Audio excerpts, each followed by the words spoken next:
top EU official Joseph Borrell said he was horrified by images of a Gaza school where more than 100 were killed by an Israeli airstrike. Russia fought intense battles against thousands of Ukrainian troops following Ukraine's largest incursion on Moscow's territory since the start of the war in 2022. Kyiv's forces have reportedly pushed as deep as 20 kilometers into the Russian territory of Kursk. Ukraine had launched an attack over the Russian border on Tuesday, sweeping across the region in a surprise attack supported by drones and artillery fire. Russia's defense ministry said their forces were continuing to repel the invasion by Ukrainian armed forces, adding that fighting was focused around settlements 10 to 20 kilometers inside Russia. In a sign of the gravity of the attack, Russia imposed a security regime on 3 border regions. Russia also announced a federal emergency following the assault.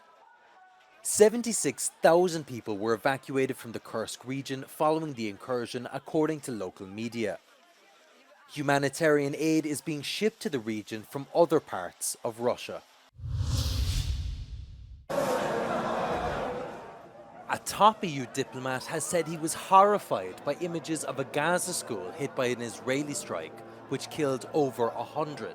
High Representative for Foreign Affairs and Security Policy Joseph Borrell said there was no justification for these massacres and that a ceasefire was the only way to prevent the deaths of civilians. His comments came after an Israeli airstrike hit a school-turned-shelter in central Gaza early on Saturday morning, killing at least 100 and wounding dozens more, according to Palestinian authorities. Women, children and the elderly were reported to be amongst the dead.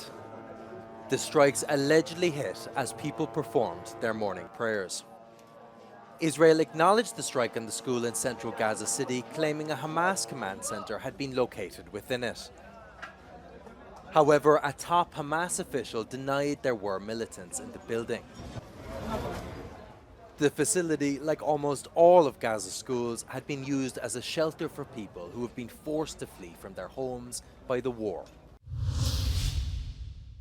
A bittersweet Olympic day for France. The hosts defended their gold title in men's volleyball against Poland, but failed again to end the American supremacy in men's basketball in the rematch of the Tokyo 2020 final. France also lost the women's handball title to Norway 29-21. In women's football, the US beat Brazil 1-0 to win their 5th Olympic gold.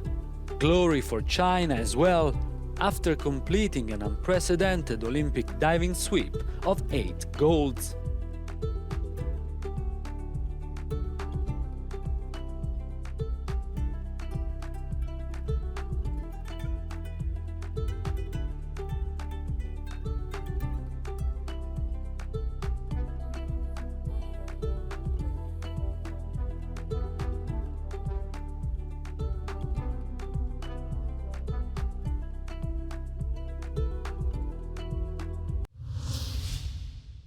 Thousands gathered on the streets of the UK at anti-racist rallies held across the nation.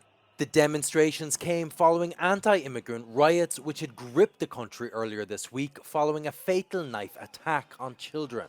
Misinformation spread through social media claimed the attacker was an immigrant and a Muslim. The majority of people in Britain are for a multicultural society and are against the violence of the racists and the fascists. For a moment, it looked like they could cower people off the streets. For a moment, it looked like the fear was going to win over. But by organising, by drawing on the lessons of the past, but if we organise, we can win. We showed we could turn this round. But it's only the beginning, it's just the start. In London, thousands assembled outside Reform UK's office to accuse British politician Nigel Farage of inciting fascist rioters. The predicament is a microcosm of broader challenges confronting many European countries as they face a series of problems relating to migration and the rise of the far right.